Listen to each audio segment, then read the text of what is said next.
গতকাল সন্ধেবেলায় বাজার থেকে কিনে এনেছিলাম দেরাদুন চাল আর চিকেন। তো বাড়িতে এসেই প্রথমে ফ্রেশ হয়ে আমি রান্নাঘরে এসে দেরাদুন চালটা জলের মধ্যে ভিজিয়ে রাখলাম।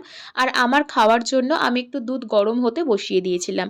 আর চিকেনটা ভালো করে ধুয়ে তার মধ্যে নুন, গোলমরিচ গুঁড়ো, টক দই আর সর্ষের তেল আর হলুদ গুঁড়ো দিয়ে ভালো করে ম্যারিনেশন করে রাখলাম। আর পেঁয়াজ, আদা, রসুন, টমেটো, লঙ্কা সমস্ত কিছু পেস্ট করে রেখেছিলাম। আর তারপর কড়াইতে তেল দিয়ে তেলটা ভালোভাবে গরম হলে আলু ভাজতে বসিয়ে দিয়েছিলাম।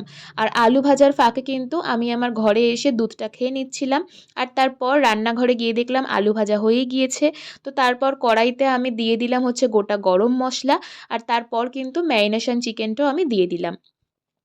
আর আমি যে পেস্টটা করে রেখেছিলাম আমি সেই পেস্টটাও দিয়ে দিলাম। ব্যাস, এরপর দেখলাম মাংসটা সিদ্ধ হতে শুরু করে দিয়েছে।